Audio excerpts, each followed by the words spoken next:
I'm inquisitive, I'm stubborn, and I'm incredibly logical. And I think that's probably the underpinnings of it. Take it approach. So I'm just going to take the opportunities that come my way and assume I'm going to be good at it.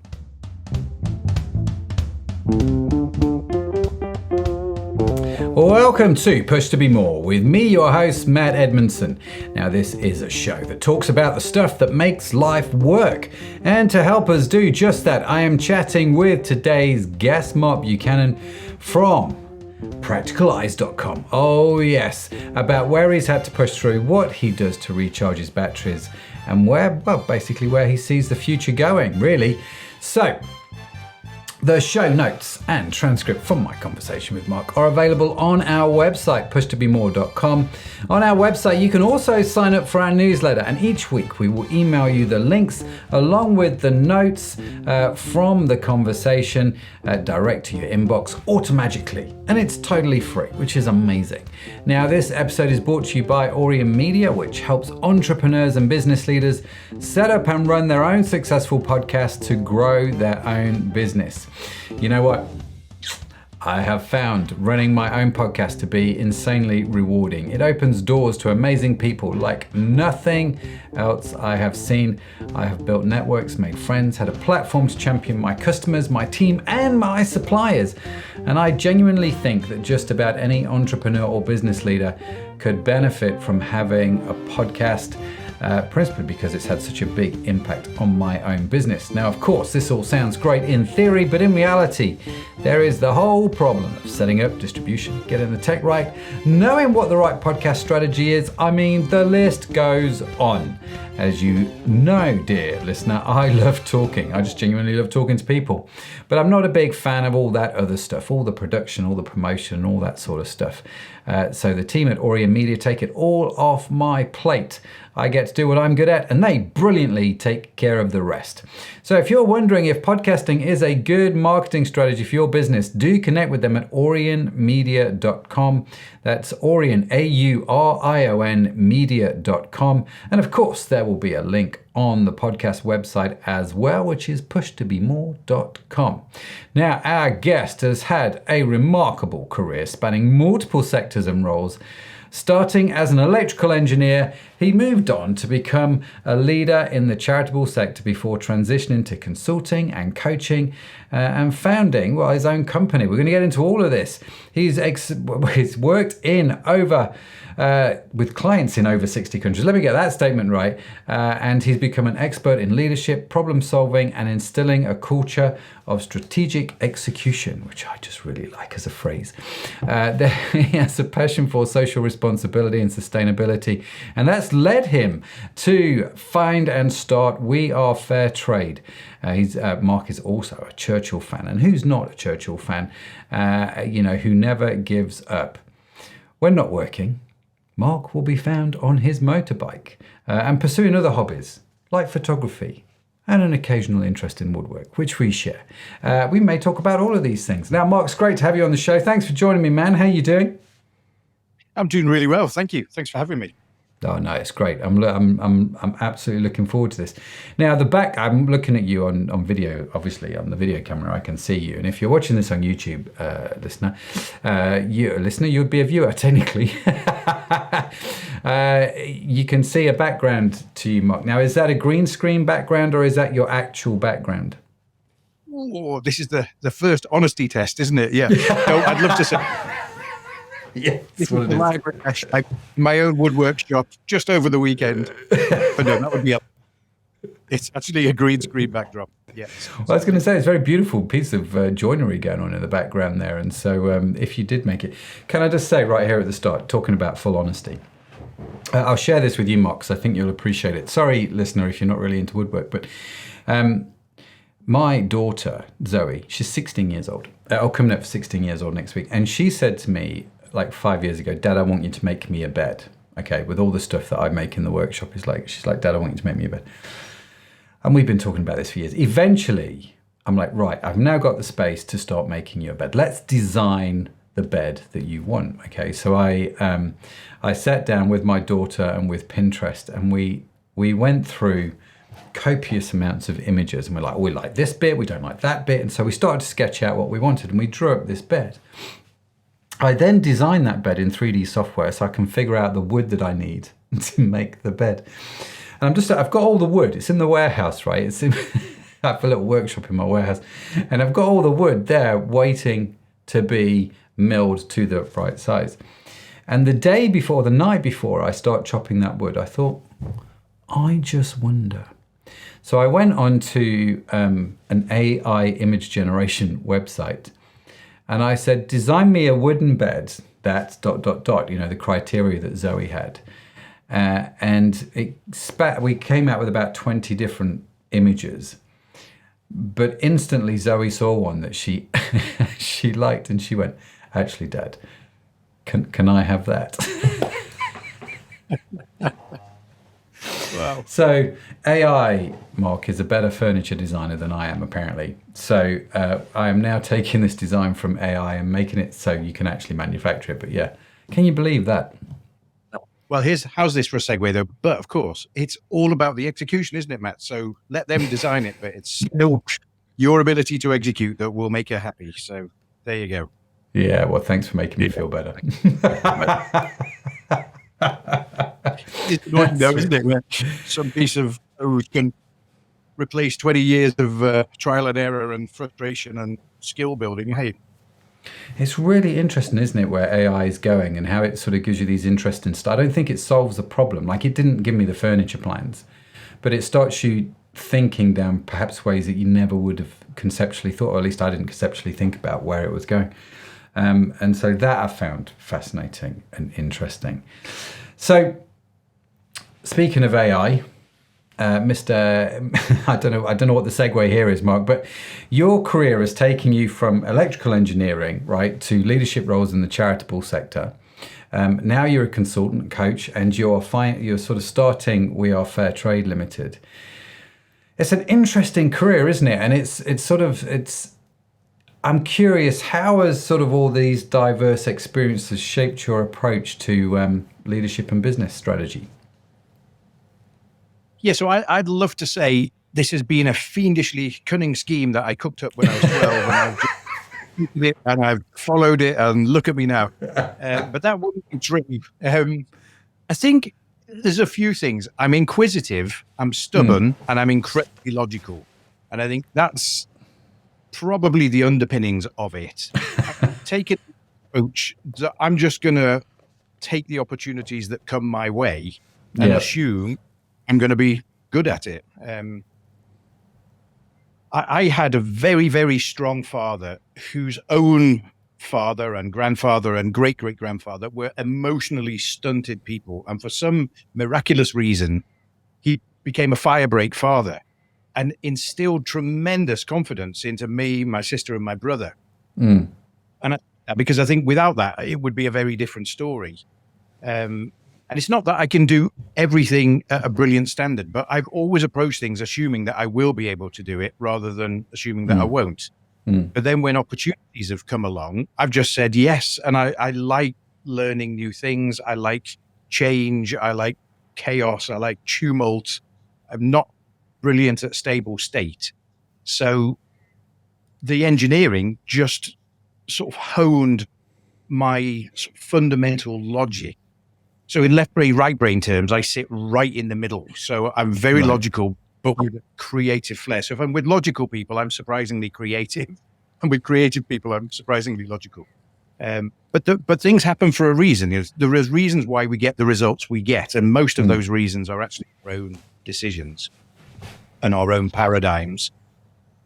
But that was a brilliant few years. I did an apprenticeship actually as a systems wireman. So we were building control panels for power stations and trees. And then I moved into building the control systems for British Telecom satellites, to take telephone conversations over to the States. And that's a very ruthlessly logical world. It doesn't matter what you say and what spiel you give. Either the red light comes on when you flick the switch or it doesn't. And there's no getting around it. So, and if it's not when it should, that means there is a fault somewhere and you have to find it. So then you have to find up tests and all that sort of thing. But that made sense to me because it works or it doesn't work. And you know Yeah. there's only a certain number that can have gone wrong, and you know what connects to what. So it's just slowly eliminating all the things it's not, and what you're left with is what it must be. And that's really set me up for pretty much everything else that I've done, is that, stuff isn't random, and being a Christian on that score as well, I think it's not random. Nothing is random. Nothing's accidental. And therefore in human interconnections, in business or in woodworking or electronics or photography, what we're seeing is the result of things we've decided to do or decided not to do. So the outcome, it's reverse engineering that and saying, okay, what is it we're doing that's getting us the outcome we don't want? And what are we doing that's getting us the outcomes we do want? And let's more of that. So although it seems like a weird segue from electronics into consulting, it does sort of make sense. Yeah, I can see that as well. Listening to you talk, my dad is quite let's just call him an electronics boffin. Would be a fair phrase to describe my dad. And it's as I'm listening to you talk about your approach, I'm like that. Yeah, I can see that, and that makes sense. And you sort of reverse engineer it. So this is not getting the results that we want. So why not? And so are you enjoying the consulting and the coaching now? Yeah, I do. I love it. Absolutely love it. I'm fascinated by people. People are absolutely fantastic. They're amazing. And they're all different. So I've worked in 65 countries, I think it is now. I've done a few more since I wrote that bio. And everywhere you go, people have got stories, they've got history, just learning other people's culture and why they do what they do and how things work for them.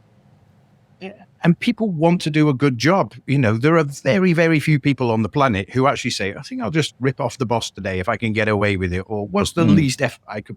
People aren't really like that.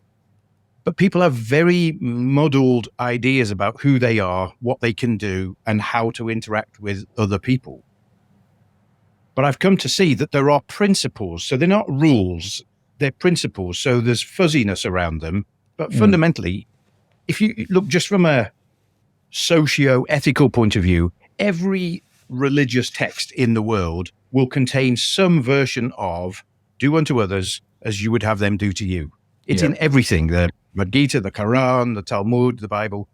And it's a principle. How you actually apply that in this given situation might vary depending on whether you're in France or Dubai or the States or whatever. But fundamentally, people will react to you the way you set them up to react to you. Yeah. Whereas a lot of time, you think, that's random. Why are they not getting on with this project? Or why don't they understand this education piece we're trying to do? But as soon as you stop and say, okay, let's start with me. What am I doing that's helping? What am I doing that's not helping? How do I switch from one to the other? It just becomes very principle-based nuts and bolts. And I love the fact that I get dropped into a situation. I might know nothing about the business that I'm just about to go into. And very quickly, you've got to sum it up. You've got to work out what's going on here. What are the challenges? What have we got to work with? What's the mood and the tone? What's the corporate culture? And then working out, okay, how do I liberate the people? Because if I liberate people, then they will deliver what the people who pay them really want. So sounds terrible, and I hope none of my clients are listening, but in a way, I'm not that much motivated by helping company XYZ make another $1 billion over the next 5 years. I'm happy for them if that happens. But what turns me on is, how do I make your people really believe in themselves? How do I help them understand each other? How do I help them understand that there's lots of different people and different people types need different treatments? I've got a lot of relatives in Holland, and there's a Dutch saying happy cows give you more milk. And it's a bit rude when you first say it, but fundamentally, if you get the people sorted, and I don't mean fixed as in let's get you, you're a problem at picture. I get empowered. The empowered individual is the key to all business. And then it's just how do we harmonize these individual efforts into something that hits the bottom line? Yeah. So that's the challenge I really get a buzz out of. It's and I can see why too, because when you put it like you've just put it, you kind of go, well, yeah, that sounds amazing. The ability to sit back and think about those kind of things always sort of sounds fun. But I'm curious, Mark, over the span, you've worked in 65 countries, you've worked in industry, you've worked in the third sector, you've worked in for yourself, you've done all of these sort of things. What's the biggest challenge that you've had to sort of go through in all of those things? I think there's two, and they're in attention. You've got to have a sustainable core of your own self. So I've spent years and years and years in hotel rooms and on planes. So most of us take our stability from home and our street and our town and our local football club and our TV programs we like and our family, our partners. But you have to carry that with you, at its peak. I was away 2 or 3 weeks out of every 4. And it could be, 1 week you're in the Middle East, the next week you're in China, the next week after that you're in the States. So having a really strong sense of self that you carry with you is really important. And that gives you the confidence to stand up in front of people you've never met and say, hey, have you thought about doing this or that? But then you have to temper that with incredible humility, because the people you're talking to probably aren't like me. And if I over-present my rock-solid core, that can be quite off-putting. So for my own sake, I have to be ruthlessly strong. And for their sake, I have to have a really permeable outer core around myself so they can get me, they can understand me, attach to me, and then I can introduce them to the principles that I'm excited about. And I think that's been the challenge for me, is you have to be motivated by things that come from yourself. You can't afford to be too dependent on what other people think of you, their opinion of you, what they say about you, how happy they are with you on the day. You've got to be able to sustain yourself without those things, but humans are sort of wired to need them. You got to do that in a way that doesn't make you so icy that people just don't feel they can attach to you at all, especially when you culture to culture where it's so different. Yeah, no, that's really fascinating. So the strong sense of self mixed with humility. Yeah. How many times have you got that combination right? Because it sounds, I get what you're saying, but I'm just sort of looking back over my own working life thinking, I'm not sure how many times I've got the balance right on that. Sometimes quite often I've probably been too sure about what I think, and not had the humility to ask what other people think. That's got me into a few problems over the years. But I'm just kind of curious, how do you manage that tension? I think I don't want to seem boastful, but I've achieved that at least twice, and possibly 3.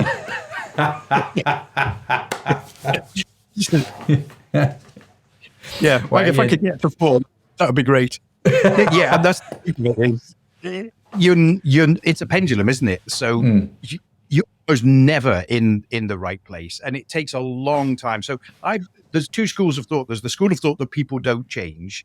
I don't think that's true, but I do think it's true that people incredibly slowly, and it takes vast amount of insight or necessity to get any change in people. And people change the most when they realize they just made an almighty cock up of something. They become the most malleable in their inner self. So I would say over time that I'm getting the balance better and better and better. And in between, it's coping strategies. So I'm incredibly opinionated. A lot of people like that because they want reassurance and security and clarity. I'm really good at giving those things. But it can come over as really arrogant and insensitive. Yeah. And it took me years to realize that. And about 400 people say, you're an arrogant git. Why do you present like that? So then it's coping strategies. It feels a bit fake, but I've just learned to say, in my opinion, I say that almost as a mantra, just to flag, look, I really believe this is absolutely true, but I also know that it's quite possible it's not true. So I'm going to behave and act as though it is true, because that's my beliefs. Those are the principles I think I'm seeing at work in the world. But then you have to keep putting the balancing bit in just to acknowledge, but I could be wrong. My certainty could be misplaced. So I'll present with utter confidence, but allow for the fact that nobody's got it right all the time. And always having your L plates on. So my dad was the pastor of a church in Liverpool, and he had an L plate sellotape to the wall of his study. And he said, as soon as I take that off, I'm going to be in serious, serious trouble. He said, you can never, ever take your L plates off. Yeah. I keep thinking about it. I'm giving the best I've got at the moment whilst trying to acknowledge that it will at least be incomplete. Hopefully, rarely, but it is still possible that it could be just flat out wrong. So I need to take that lightly. Yeah. No, I like that. I like the idea of having L plates on my office wall just to remind me. Yeah. It's a good tip. It is a good tip. So happy cows give you more milk, the famous Dutch saying, which I quite like that. I don't know if it translates as well, but it's interesting, isn't it? So if you make people happy, happy is maybe the wrong word, maybe fulfilled, or give them a sense of meaning, perhaps is a better sense of the word, isn't it? And so when we were talking in the pre-call, Mark, one of the things that you mentioned that you sort of got involved with is 4DX, right? So, yes. And I'm intrigued by this, partly because I've read the book. And for those that don't know, just explain what 4DX is. So 4DX comes out of a training and consulting organization in the States called the Franklin Covey organization. And the 4 disciplines of execution, 4DX. So they're 4 disciplines. And by discipline, we mean painful, probably, repeated behavior patterns. So discipline is never fun, but it gets you what you want. I think it's a guy, Jim Rohn, Rohn, said, in life, you get to choose between 2 kinds of pain. It's either the pain of regret, which is the default, and that's what will happen to you unless you do something about it, where you look back at the end of your life and say, oh, I wish I'd done this, or I wish I had not done.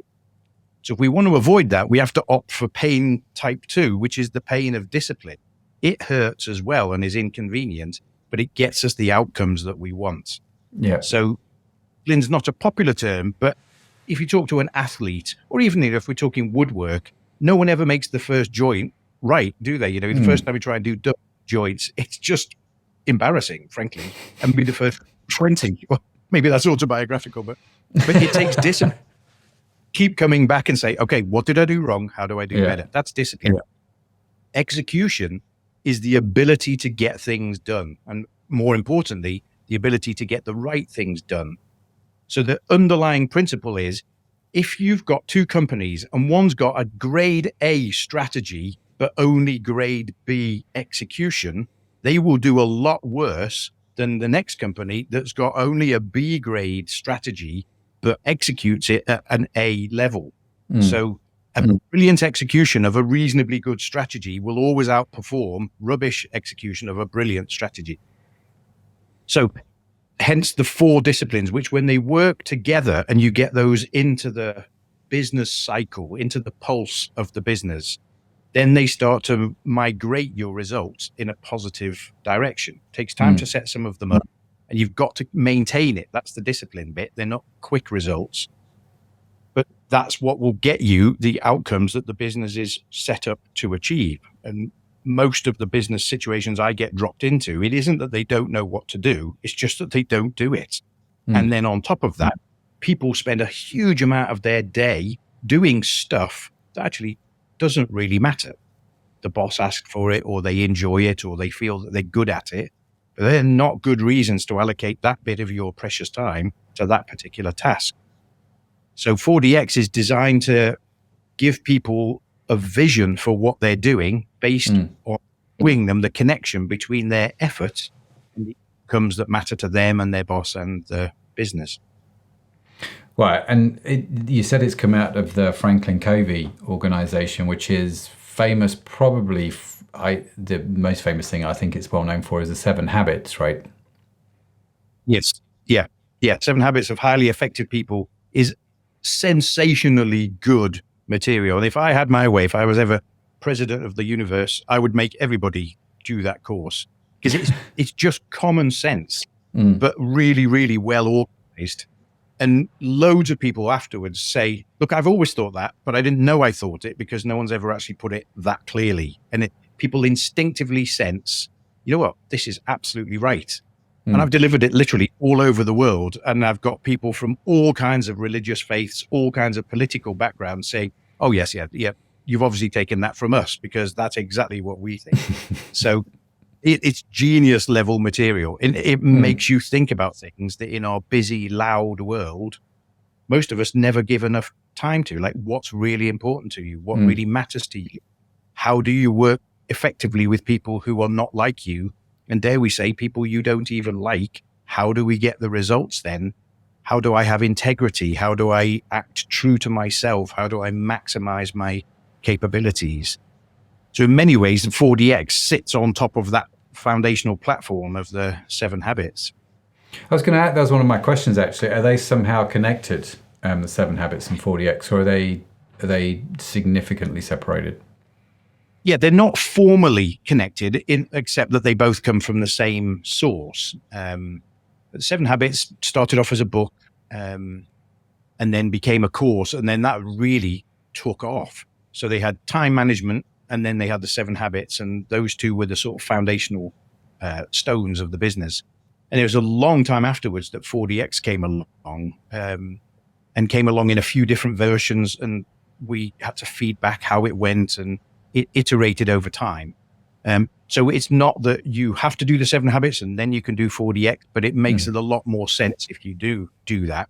Because once you realize how potent you are, but how much effort it takes to really be you, once you've got that sort of awareness of that, the 4DX makes an awful lot more sense than if you come from a cold start.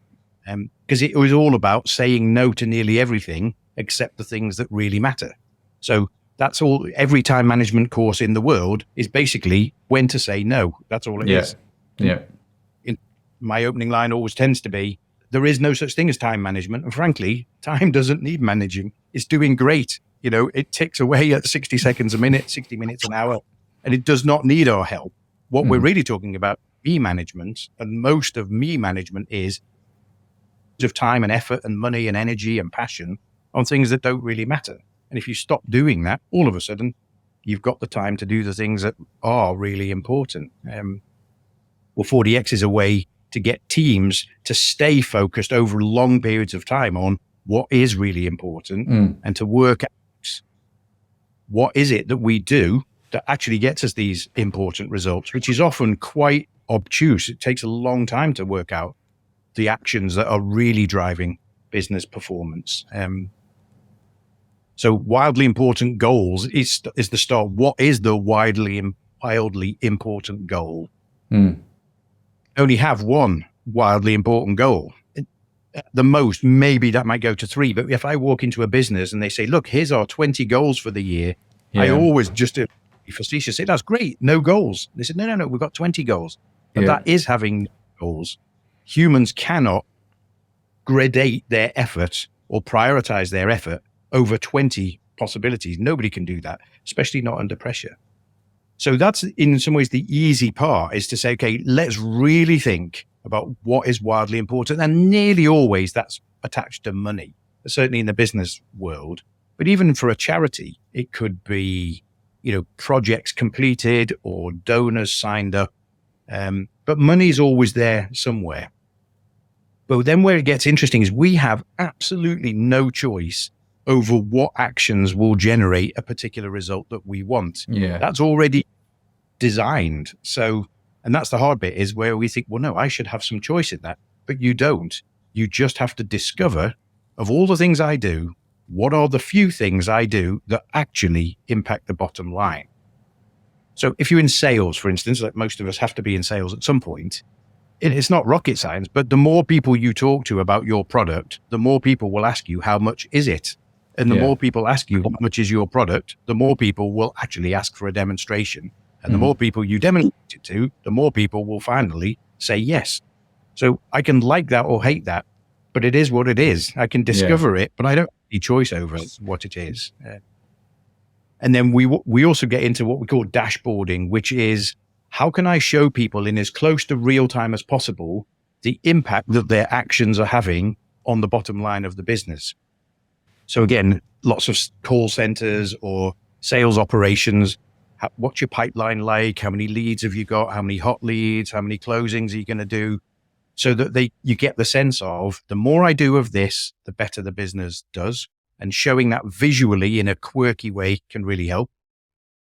And then the really interesting one is, we had the first 3 for quite a long time, and it was working okay, but not great. Yeah.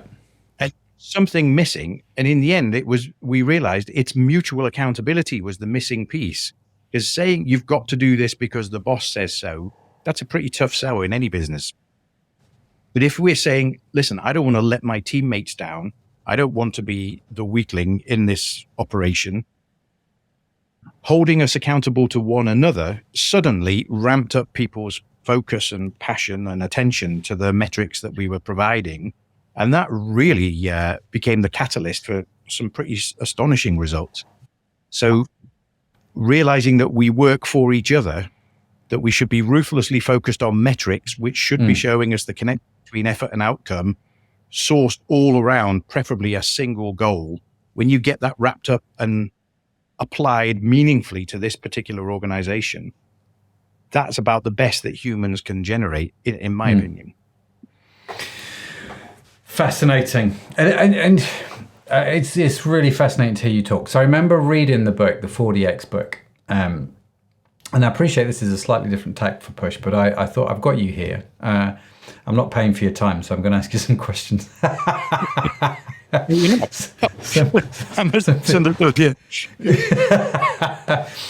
remember reading the book, 40X, and I thought, it's the same feeling I got when I read The 7 Habits, the same feeling that I got when I read Good to Great. There are a few books out there where you just go, this is timeless. This I should give to my kids to read. How to Make Friends and Influence People would be another one. Absolutely. And I remember reading that book and going, this is brilliant. And then and I remember making changes in my business as a result, right? And this is full transparency here, Mark. It wasn't until you and I connected and you mentioned that you were with it, I then thought, man, it's been 5 years since I thought about that. And it's amazing to me how something that I know is good and transformational for me as a business, all 5 years later, mission creep or whatever you want to call it, me returning back to the default. Well, it's a bit like everybody does a diet and it's great for the first 6 months, but then they sort of return back to the way they were. And that's my story, right? So we kind of return back. So now I've met you and I'm thinking, I must get back into that. And I'm starting to think back around them again. We've got some conversations lined up about it this week. So why do you think people like me do that? As in, we start off, this is great, we start off going down the right road, but then over time, we sort of fall back to the way that we are. Yeah. And you're in the same category as approximately 99.9% of all people ever do anything like the 7 Habits or the 4 Disciplines or Lean or 6 Sigma or whatever there's a raft of phenomenal business principles out there. They're mostly slight repackagings of the exact same principles, if we're really, really honest. But I think there's 2 things. One is, and this is where Jim Rohn you come back to him saying, it's the pain of discipline. Most of us don't have enough discipline to achieve what we could achieve. And then you could try and blame it on media maybe, or all you have to do is go on the X Factor and you're going to be a major star and, it's all going to be done for you. And you think, well, actually, no, it's really hard graft. To be successful at anything, to get into the 1% is an incredibly difficult thing to do. But you can actually survive reasonably well achieving 30% of your potential, because humans are that 30% of my potential. I can bring home money, I can have a house, I can feed and clothe my family. So then the motivation to push for the next 30% and the next 10% and the final 5%, and that gets harder and harder and harder. And the truth is, if you scanned everybody in the world, maybe only between 1% and 5% of us naturally have the discipline to become 100% people. It's probably not even many. And then at the same time, my old life, my pre-40X life, my pre-7 Habits life, my pre-conversion life, even in Christian terms, it's just waiting there to welcome me back. Oh, I've missed you, my darling. Come back to how we used to be. And we know how to do that. We're really familiar with the practices and principles of living an average life. So you've got two quite tectonic forces keeping you average. And then stories, and that's why I love Churchill, because he was worse than average. I mean, he's a flat out failure multiple times pre-Second World War, or Oscar Schindler, of Schindler's List. He was a nobody before the story, and he chose to become a nobody after the story. So it takes phenomenal determination and discipline and courage to say, I've got a fairly good life here, just being average, but instead of that, I'm going to push to be above average. You're going to have to take knocks. You're going to have to face the fact that you don't know what you're doing. You're not familiar. You haven't got routines. And all the time, there's this little voice saying, but you could come back here and just be average and it'll all be fine. Why are you killing yourself, pushing yourself? But that's why the mutual accountability piece was so pivotal for 4DX, because truth is, on my own, I can't do it. And talking to you on the pre-call, you're saying, oh, I must get back to 4DX. And then I'm seeing your woodworking shop and thinking, I need to get stuck in there. And I promised my wife some bookcases ages ago, and they're finished in my head, and I haven't even bought the wood. So that's the beauty of accountability, isn't it? It's just friendship, communication, or conversation. That's how we get the accountability. And groups of humans will always outperform multiple individual humans. And even the examples of individual success, they're not true. They're only successful because of 1,000 people supporting them anyway. So I think on our own, we will fail. That's almost certainly the outcome. And it won't be a disaster. We'll just be average. But I think if you get a group of people who are all bought into a shared vision that matters to them, that they see it as having meaning, they will outperform individually and corporately the same number of people working on their own. Yeah. Oh, fantastic. Well, thank you for inspiring me, Mr. Mark. So switching back to the task on hand, which is the podcast Push Me More. I'm curious, with all this going on, right? The travel, the different organizations and the consulting, et cetera, how do you take care of you? What do you do to sort of recharge your batteries? So I've got a few things, but they're all versions of spending time by myself. So I live in the middle of nowhere. So I walk out of my conservatory door and I'm confronted by nature, and I find that incredibly sustaining, just to be. My mind is always firing really quickly about all kinds of things. But taking care of the land, we haven't got a vast estate or anything, but I've got a bit of a wood. I've got a stream that has to be kept inside its banks. I've got a lot of lawns that need mowing. And communing with nature, I just find incredibly energizing and recharging and repairing. And then it's really an extension of that. Photography, it's got this combination of technology. So I've got my fancy digital mirrorless camera, lots of lenses to get all excited about. And then my wife takes out her phone and takes a picture that's like 3 times better than mine. Once I get I like fiddling. I like, I don't want a camera with only one button. I want knobs and switches, and I want to go through the rigmarole of choosing an aperture and whatever.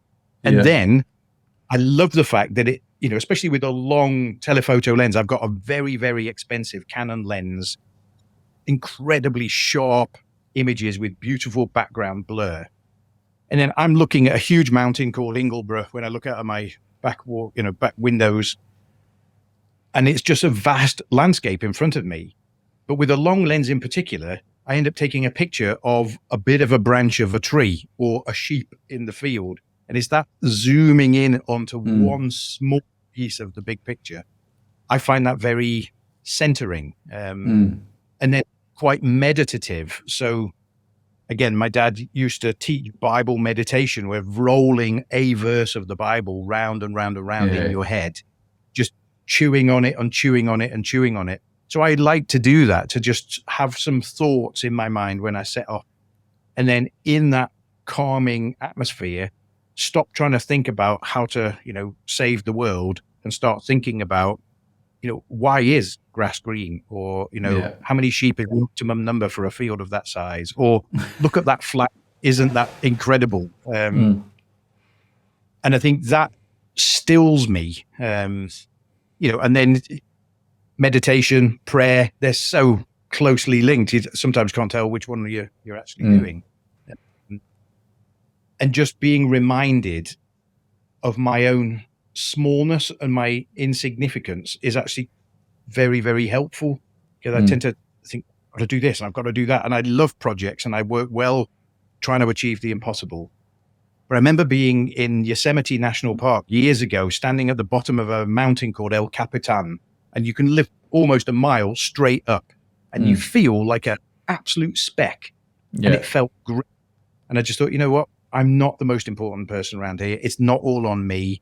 I don't have to do everything. I have to do my part.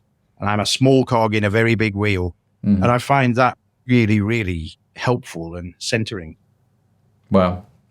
Yeah, I get that. I get the same sense, I think, when I look at the sky.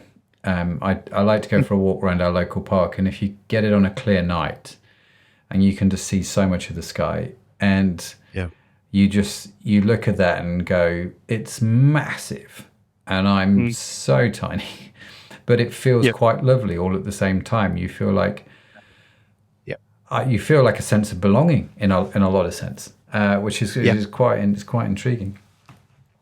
So the next few, it is. I don't quite know how it works, but somehow it seems to, and like we were designed to think that way, maybe. Which it's maybe a story for another podcast. We could get into that. But listen, Mark, you've been involved, right? And I'm thinking now, this is normally the part of the conversation where I move on to what does the next few years hold for you. But let me preface this by saying, part of the reason we got in touch, actually, and the reason we connected was because of a lovely man called David Neal. David and I worked with each other when I worked at a company called Tradecraft. And David also worked at Tradecraft. We were both non-exec directors for Tradecraft PLC. I left a few years ago. My time was up and needed to focus elsewhere. David stayed on. Obviously, you connected with Tradecraft. You got involved. And now you're sort of involved with the founding of We Are Fair Trade, which is hopefully the successor to Tradecraft and its mission. So what's inspired you to take that challenge on? Because, I mean, that's a challenge right there, right? It certainly is. It certainly is. Yeah, well, I came into Tradecraft, again, via David Neal. He knew my brother and ended up talking to me and said, look, we're looking for a non-exec, 1 day a month, pro bono, but we could do with your input. And I have an e-commerce background. So yeah, sure. And then it was less than 2 weeks later, the then CEO, for personal reasons, had to take an extended leave of absence. So David and I started traveling up to Gateshead, where Tradecraft is based. And then over time, it became clear there were quite a lot of things needed sorting. And again, the whole 4DX and 7 Habits type stuff and getting focused on the right things. And most companies that have been around as long as Tradecraft get into bad habits. It's a bit like if we ever had to take our driving test, I know I would fail because I've generated so many bad habits by now. And I think companies need refreshing and getting back to their core. And I think it was overdue for that at Tradecraft, frankly. And then it became clear that the previous CEO probably wasn't coming back at all. So I stepped in as interim CEO, and we did some tremendous work, and the team there responded so well. But there wasn't time to get it stable before cash flow became an issue. So very unpleasant responsibility in this January to put them into administration. But by that time, I'd just come to see how crucial that mission actually is. And there are other fair trade resellers out there in the UK, quite a lot of them. But the thing about Tradecraft was they were inviting people not just to be customers, but to become members of the cause, to become co-laborers in the sort of trade justice field. And that sometimes was doing talks at schools and clubs and churches. Sometimes it was having a little shop at the back of a church. And they had this really committed group of people who'd been with Tradecraft, some of them since it started 40 years ago. And it just seemed wrong to let that just totally die and disappear. Partly because then some of the heritage would possibly be lost, but also because the job is clearly not over, not complete. So it absolutely was not what I thought I was heading for. But over time, I just became more and more convinced that I was actually there for that reason. And talking with David and some of the other members of the board, they felt very much that they couldn't sit down and say, yes, we've achieved our mission, so it's okay, and somebody else will come up and do some other element of the trade justice mission.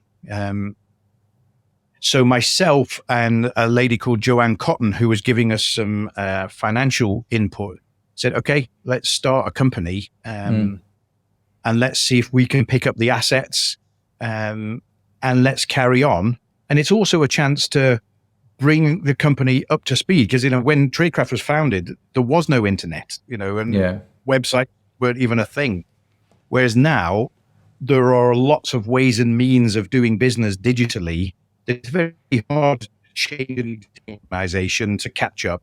But if you're starting again, you can implement a lot of change in a very short amount of time. So at least the next few years, I see that as the challenge is how do we keep the mission, not mess with the mission, with looking after the same people in a very similar way, but how do we make the most of all the digital opportunities there are? And how do we get a younger audience to take their ethical outrage and channel that into something really productive and collaborative? So I think that's the exciting part of the challenge. Yeah, and it's great that you're doing something with Tradecraft, like you say, because the mission's not over yet. And actually, the reason you and I met was because I called David and said, David, what's going on with Tradecraft? It's going into administration. If no one's doing anything with it, let me do something, right? Because I like you, I'm like, there's a heritage here that I thought needed to carry on. I'm glad you're doing it, Mark. And it's awesome to hear about that. So fantastic. The next few years will be really interesting to see what's going on. But for now, Mr. Mark, we've got to that time where we are going to do the question box. Dun, dun, dun. So if you're listening to the podcast, you can't see what I'm doing. Basically, I have a box of random questions, which we flick through. When Mark says stop, we're going to ask whatever question we stop on. Oh, yes. Here we go. I'm going to close my eyes and stop. Stop that. Okay. Okay. I'm just going to write your little name on the card. So, question, and I still need to sort out the sound effects here. Have you ever had a recurring dream? Yes. I have had probably one or two recurring dreams. Neither of them are particularly business related, I have to say. Recurring nightmares, that's a different story. But, a recurring dream. Yeah, which should I go for? Yeah, well, this will seem unpleasant, but it taps into something. But when I was very, very young, I woke up. Let's call it a dream, but it felt incredibly real to me. And a hand was offering me like a medieval goblet that was made of gold. The traditional thing is it curves up from the bottom, and then you have a little ring of diamonds or precious stones, and then a sort of chalicey, goblety sort of shape. So I took it and I drank it, and it was full of blood. And that, I think that's what woke me up, because it was like so shocking, but I don't know why it woke, because obviously I didn't actually drink a cup of blood, but it was enough of a shock to wake me up. And that, I was probably 12 or 13. And I still, when I talk about it, I see that instantly. So I talked about that. My parents were great. You could talk to them about anything. So the next day I said, look, here's a weird thing. And explained what I'd seen and said, what do you think? And instead of saying, well, we think it means this, we didn't have coaching in those days, but it was almost like being coached. And there's lots of layers, some of which are probably a bit too private to share. But the core of it, though, was the outside being so beautiful and so valuable and precious, and the inside being so harsh and so bitter. And that juxtaposition. And I think that's where, to get into the Churchill motto about never, ever giving up. Most things that really matter come at tremendous cost. Yeah. And that could be kinds of cost. It could be emotional cost. It could be financial cost. It could be opportunity cost. Look, if you want to do this, you can't be doing that, and that. So that sense of the need to willingly embrace, let's say, pain and suffering, even in the pursuit of meaning and purpose, is a constant tension for me. And there are lots of things I could look back in my life and say, the cost of that was so high. Yeah. And sometimes that's my stupidity, but there's been a thread all the way through of saying, but that's the cost of taking this life on. That's the cost of agreeing to do certain things. So even forming We Are Fair Trade Limited, that's really exciting. And I think it's going to pay off. And I think it's going to do tremendous good. But it also means repairing my 200-year-old farmhouse is probably going to take at least twice as long as it was going to. And the energies that I could have been putting into just lying about and enjoying myself, I'm going to have to put into doing a lot of grunt work, like getting websites working and dealing with customers and finding stock. But everything in my life that I would like to write down as an achievement has come at a horrendous cost, actually. Not all of it, physical, but I've never had anything that I consider of any value that didn't cost me a lot.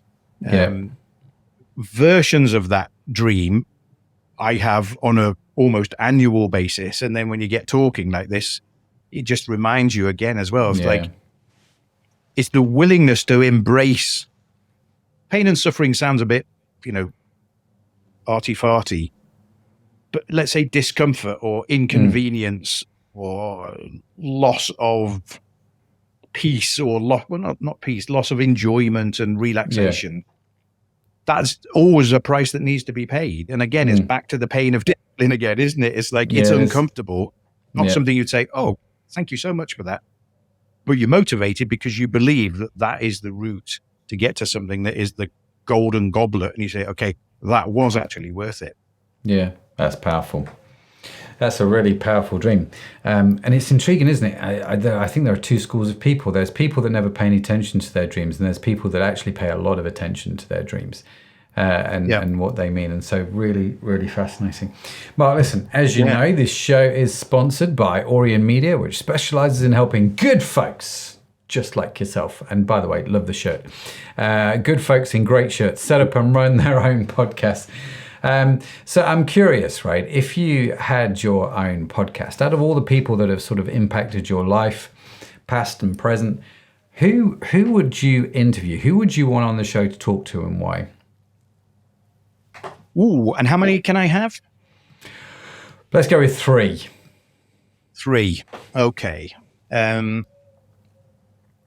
Well, my childhood hero is King David from the Bible. I went for 6 months. Something went wrong with my knee.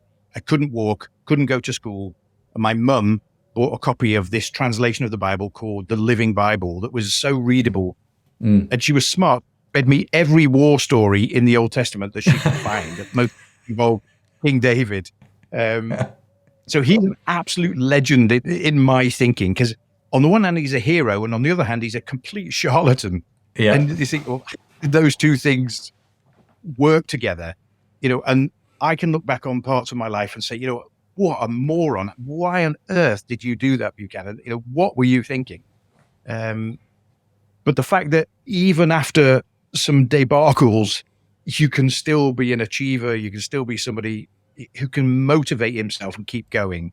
That I want to tell him about all kinds of incidents that I read about as a kid. My own father would definitely be there. I call him a firebreak father because his father was terrible. Never ever told him he loved him, never showed him any affection, never encouraged him, was a very bitter man in many ways. And yet my dad wasn't.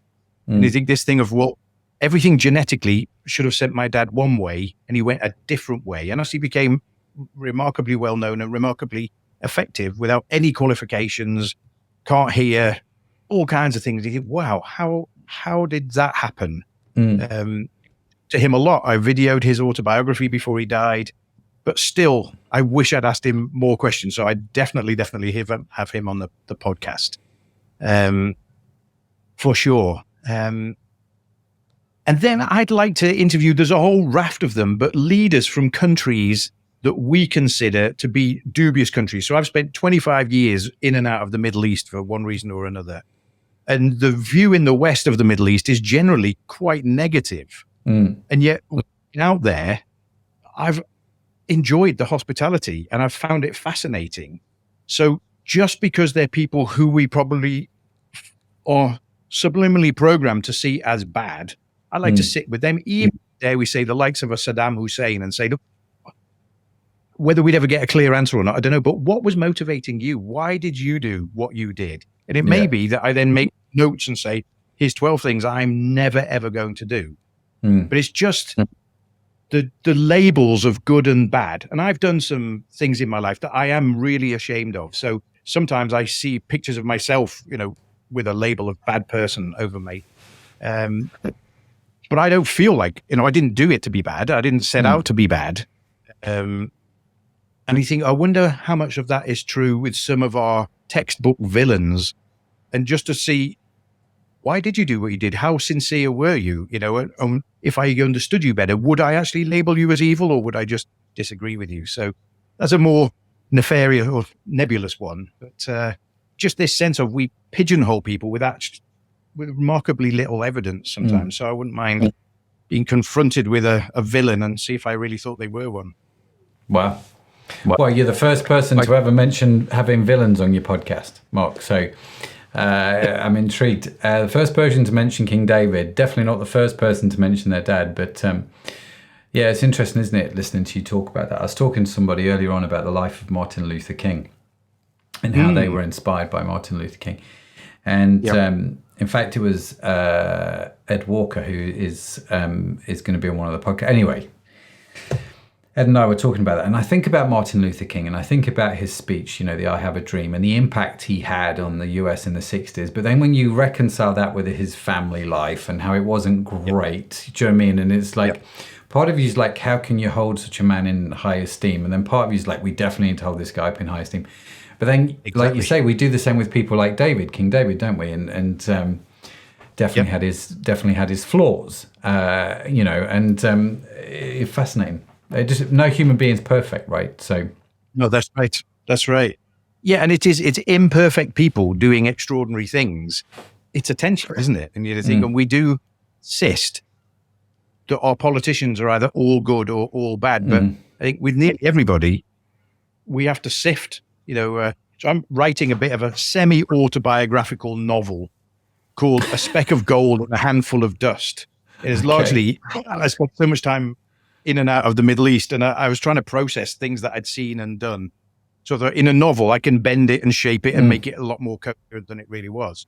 But it's just this concept of, in your hand it looks like dust, but if you do, blow on it and shake it around a bit, there's a speck of gold in there, and that's the bit that's interesting. That to find it, you have to wade through all this other stuff. So, it's a bit of a theme for me: is can you find the good in what appears not to be good? Wow. Well, and on that bombshell, Mark, listen, it's been great talking to you, man. How do people reach you? How do they connect with you if they want to do that? So you can get me at mark@practicalize.com, or if it's particularly around the sort of fair trade and trade poverty and trade justice, it is mark@wearefairtrade.com. Fantastic. We will, of course, link to Mark's info in the show notes, which you can get along for free, along with the transcript on our website, pushtobemore.com, or that will be coming to your inbox if you sign to the newsletter, or you can just check it out on the notes in the podcast app, or if you're on YouTube, check out the description. Mark, listen, mate, I always enjoy our conversations. It's been such a treat getting to know you over the last couple of months, and thank you for joining me on the podcast, allowing me to pick your brains. It's been great. Loved it. Loved every minute. Thanks, Matt. I've enjoyed it too. That's been fantastic too. So let's do it again. Yes, that's funny you should say that. Right, huge thanks to Mark for joining me today. Also, a big shout out to today's show sponsor, Orient Media. If you are wondering if podcasting is a great marketing strategy for your business, and it probably is, do connect with them at orientmedia.com. That's AURION media.com. We will, of course, link to them on our website, which is pushtobemore.com. But yes, check them out. Now, be sure to follow the Push to Be More podcast wherever you get your podcasts from, because we've got yet more great conversations lined up, and I don't want you to miss any of them. And in case no one has told you yet today, you are awesome. Yes, you are. Created awesome. It's just a burden you have to bear. Mark has to bear it. I have to bear it. You've got to bear it as well. Now, Push to Be More is produced by Orient Media. You can find our entire archive of episodes on your favorite podcast app.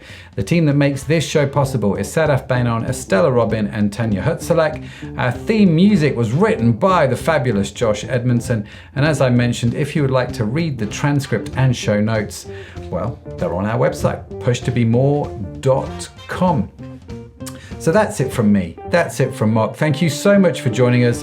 Have a fantastic week. I will see you next time. Bye for now.